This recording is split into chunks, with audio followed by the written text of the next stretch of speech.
নমস্কার, কণাস food diary থেকে আমি আশিস কণা। আজকে প্রচণ্ড বৃষ্টি হচ্ছে, নিম্নচাপের মতো হয়েছে। দেখুন এরকম বৃষ্টি হচ্ছে আজকে, এই ঝিরঝির ঝিরঝির করে বৃষ্টি পড়িয়ে যাচ্ছে। তো আজকে করেছি একটু গোবিন্দভোগ চালের খিচুড়ি, একটু বাঁধাকপির তরকারি, পটল ভাজা, পাঁপড় ভাজা, এটা করব। তো আপনাদেরকে এই রান্নাটা আমি যথাসাধ্য করে দেখাবার চেষ্টা করছি, যতটা পারছি। তো দেখতে থাকুন। খিচুড়ির চালটা সেদ্ধ করার জন্য আমি দেশ কেটে খাইতে জল বসিয়ে দিই। যে গোবিন্দভোগ চাল আছে, এটা 250 গ্রামের মতো চাল আছে, এটা আমি ধুয়ে দিয়ে দেবো।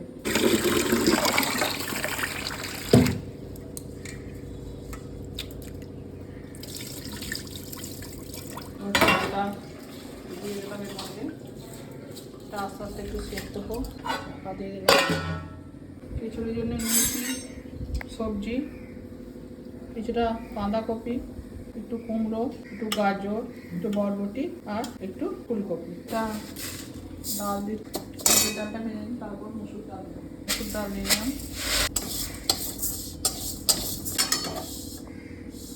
জায়গায় তুলে নেব। ডালটা ভালো করে ধুয়ে নেব। দেখুন এবার কড়ার মধ্যে একটু সর্ষের তেল দিলাম, তেল দিয়ে আমি এই সবজিগুলোকে ভেজে নেব।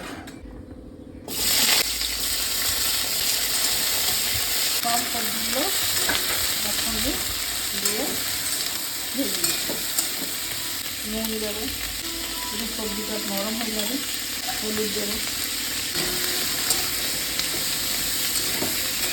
দেখুন যে ডালটা আমি দিয়েছিলাম শুকনো খোলায়, সেটা ধুয়ে ভালোভাবে রেখে দিয়েছি। এবার চালটা একটু ফুটে এসছে, এই চালের মধ্যে আমি এই ডালটা দিয়ে দেবো। এরকমভাবে একটু খিচুড়ি করে দেখবেন। সহজ পদ্ধতি করছি, আমি কোনো কঠিন পদ্ধতি যাচ্ছি না, একদম হালকা সহজ পদ্ধতিতে গোবিন্দভোগ চাল দিয়ে খিচুড়িটা করলে নিরামিষ খিচুড়ি খেতে খুব ভালো হয়। যেহেতু আজকে আমাদের শনিবার, আমরা শনিবার দিন নিরামিষ খাই, তার জন্যে আজকে আমরা এই খিচুড়িটা করছি বাড়িতে, তাই আমাদের সঙ্গে শেয়ার করছি। এবার দেখুন এপাশে আমার যে সবজিটা আমি ভাজতে দিয়েছিলাম, সবজিটা ভালোভাবে ভাজা হয়ে গেছে। মধ্যে আমি একটা মশলা করে রেখেছি, আদা আছে, জিরে আছে, ধনে আছে, আর একটা টমেটো আছে। এটা এই মশলার মধ্যে, এই সবজির মধ্যে দেবো 3 চামচের মতো।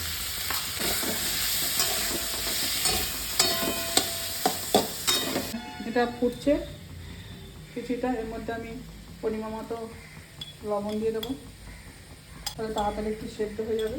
আর দেবো হলুদ, সামান্য চিনি দেবো, দুটো কাঁচা লঙ্কা একটু ফাটিয়ে দিই। আমার মশলাটা এটা ভাজা হয়ে গেছে মোটামুটি। মশলার সঙ্গে সবজিটা এবার এর মধ্যে দিয়ে দেবো।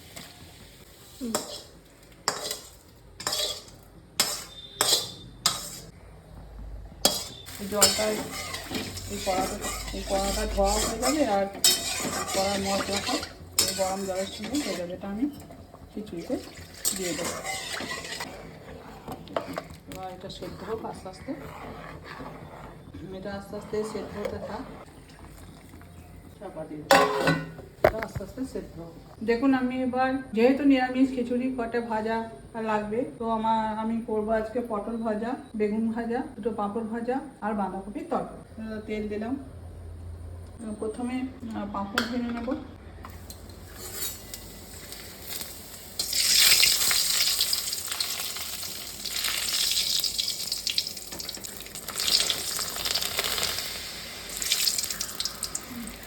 দেখুন আমার পাঁপড় ভাজা হয়ে গেছে, এরপর আমি বেগুনগুলো ভেজে নেব। বেগুন ভাজাটা হয়ে গেছে। পটল ভাজা, বেগুন বেশি ছিল না বাড়িতে, আমি অল্প ছিল, তো 4 পিসের মতো, ওটা আমি ভেজে নিলাম।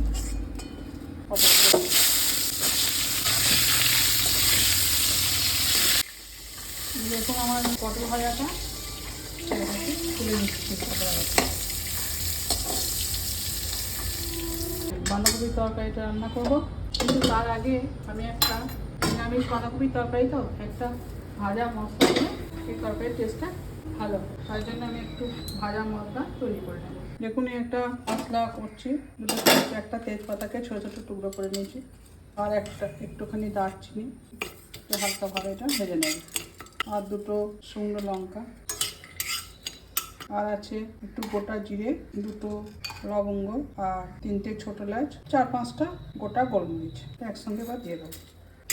এটা একটু শুকনো কড়ায় ভেজে নেবো। এই মশলাটা বাঁধাকপি তরকারিতে দিলে বাঁধাকপির টেস্টটা একদম অন্যরকম হয়ে যায়। যেহেতু বর্ষাকালের বাঁধাকপি এখন খুব একটা টেস্ট হয় না, শীতের মতো তো আর হয় না, এখন বাঁধাকপির স্বাদ সেরকম নেই। ওই জন্য আমাদের বাড়িতেই কীভাবে স্বাদ আনা যায় সেভাবে আমি একটু তৈরি করে নেবার চেষ্টা করছি। এবার এটা তুলে নেব, একটু ঠান্ডা হোক, তারপর আমি এটাকে মিক্সিতে ব্লেন্ড করে নেব। হাফ সেদ্ধ করে আমি একটু বন্ধ করে রেখে দিই। যে এতে আমি কিছুটা গরম জল অ্যাড করব। গরম জলটা দিলাম, আমি কিছুটা গরম জল করে রেখেছিলাম। এবার মধ্যেটা এবার দিলাম পরিমাণ মতো জল। এবার আমি ওই কড়াটাই বসাচ্ছি, বাঁধাকপির তরকারি আলুগুলো ভেজে নেব। এই তেলের মধ্যে আমি কিছুটা সর্ষের তেল দিলাম। এবার বাঁধাকপির তরকারিটা রান্না করবো। আলাদা করে ভাজবো। দেখুন, আমি এবার শীতকালে কিছু মটরশুঁটি ফ্রোজেন করে ফ্রিজে রেখেছিলাম, সেটা এখন আমার কাজে লেগে যাচ্ছে। এটা আমি খিচুড়িতে বাঁধাকপিতে দেবো। একটু জলে ভিজিয়ে দেবো, মানে একটু বরফ হয়ে গেছে তো, ডিপ ফ্রিজে ছিল, একটু জলে ভিজিয়ে, জল দিয়ে ভিজিয়ে একটু ভালো করে ধুয়ে নেব। এবার আমি খিচুড়িতে ছাদ লাগাবো। দিলাম 3টে তেজপাতা, 3টে শুকনো লঙ্কা, গোটা জিরে।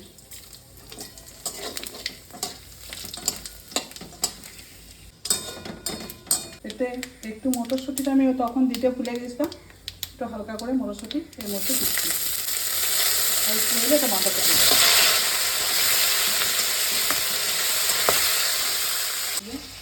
সেদ্ধ হয়ে গেছে।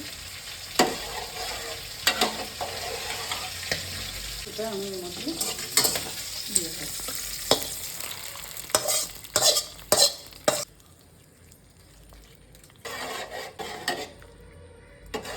সামান্য কিছুর মধ্যে গরম মশলা, দুটো গরম মশলা দিয়ে দেবো। সবের শেষে একটু ঘি দেবো, একদম সবের শেষে একটু ঘি দেবো। এপাশে আমি বাঁধাকপিটা রান্না করবো। কিছুটা সর্ষের তেল দেবো আর একটুখানি হিং। এবার একটা মশলা আমি করে রেখেছি, আদা, জিরে, টমেটো।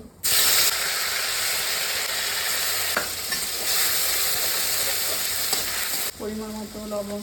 বাঁধাকপি তো একটু মিষ্টি মিষ্টি হলে, নিরামিষ বাঁধাকপি একটু মিষ্টি মিষ্টি হলে ভালো লাগে, তার জন্যে 2 চামচ চিনি দিচ্ছি। আমাদের বাড়িতে একটু সব তরকারিতে একটু মিষ্টি পছন্দ করে সবাই। আর দিচ্ছি ছোট্ট 1 চামচের মতো কাশ্মীরি লঙ্কা গুঁড়ো। এবার আমি দেখুন এখানে একটা বাঁধাকপি হাফ সেদ্ধ করে জলটা ঝরিয়ে রেখে দিয়েছি।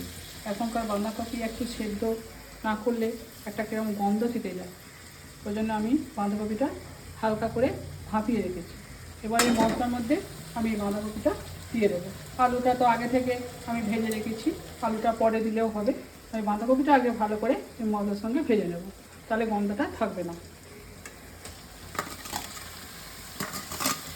আপনারা সবসময় দেখবেন একটু হালকা করে। এখনকার বাঁধাকপি, শীতকালের বাঁধাকপি বলছি না আমি, এখনকার বাঁধাকপি একটু হালকা করে জলটা ভাপিয়ে নেবেন, দেখবেন সেই গন্ধ, বাঁধাকপির যে একটা গন্ধ হয় সেই গন্ধটা থাকে না।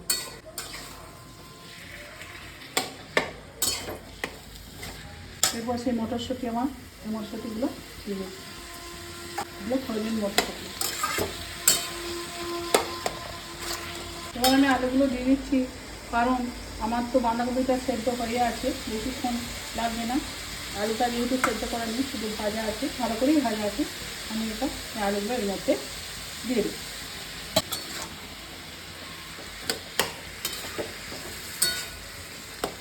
বাঁধাকপি আমার মোটামুটি অনেকটাই কষানো হয়ে গেছে। এরপর আমি এর মধ্যে কিছুটা ধনে পাতা দেবো। এখন এই ধনে পাতাটা দিলে ধনে পাতার কাঁচা গন্ধটাও থাকে না, অনেকে ধনে পাতার কাঁচা গন্ধ পছন্দ করে না। এই সময় এই মশলা ভাজার সময় দিলে ধনে পাতার গন্ধটা থাকবে না, কিন্তু একটা আলাদা ফ্লেভার হবে এইসবের তরকারিতে দিলে। এই মশলা যখন হাফ ভাজা হয়ে যাবে সেই সময় দিলে মোটামুটি আমার সব মশলা দেওয়া হয়ে গেছে। এরপর আমি এটা একটু চাপা দিয়ে দেবো। আলুটা সেদ্ধ হবে, একটু ভেজে নিই, মশলাটা কষিয়ে নিই। তারপর একটু সামান্য জল দেবো, গরম জল করা আছে। দেখুন আমি যখন এই যে ভাজা মাথাটা করেছি এটা একটু ডাস্ট করে এবং আমি গরম জল করে রেখেছিলাম, আমি এবার জল দিয়ে দেবো। একটু সেদ্ধ হলে আলুগুলো দেখুন আমার খিচুড়ি রেডি হয়ে গেছে, একদম পারফেক্ট।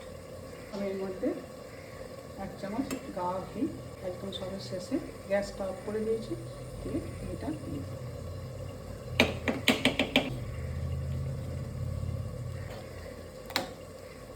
জানে বাঁধাকপি রেডি হয়ে গেছে, তৈরি হয়ে গেছে বাঁধাকপি আমার।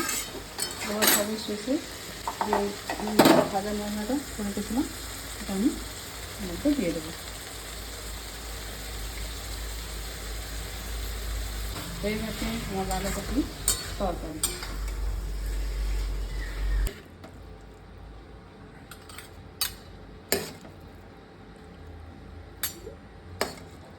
বাঁধাকপি তরকারি সার্ভের জন্য তুলে নিচ্ছি। খিচুড়ি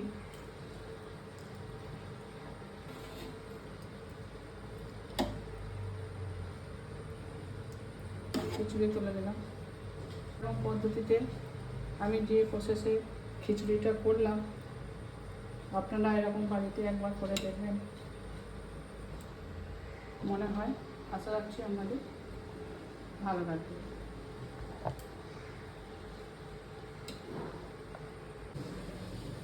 এই যে আমার খিচুড়ি তৈরি হয়ে গেছে, এই 1 চামচ আমি ঘি দিয়ে দিচ্ছি এর উপরে। তাহলে আজকে আমার মেনু হলো এই বর্ষার দিনে খিচুড়ি, বেগুন ভাজা, পটল ভাজা, পাঁপড় ভাজা, বাঁধাকপির তরকারি আর কচি আমরা চাটনি। এ হলো আমার আজকের লাঞ্চ মেনু বর্ষা মুখর দিনে। যদিও বৃষ্টি এখন থেমে গেছে, তবু আজকে এই মেনুটা যেহেতু করেছি সবাইকে খেতেই হবে। আশা রাখছি সবারই ভালো লাগবে। যদি ভালো লাগে আপনাদের এই রান্নাগুলো কমেন্ট করে জানাবেন। সবাই লাইক, শেয়ার, সাবস্ক্রাইব করে দেবেন। সবাই ভালো থাকবেন, সুস্থ থাকবেন। নমস্কার।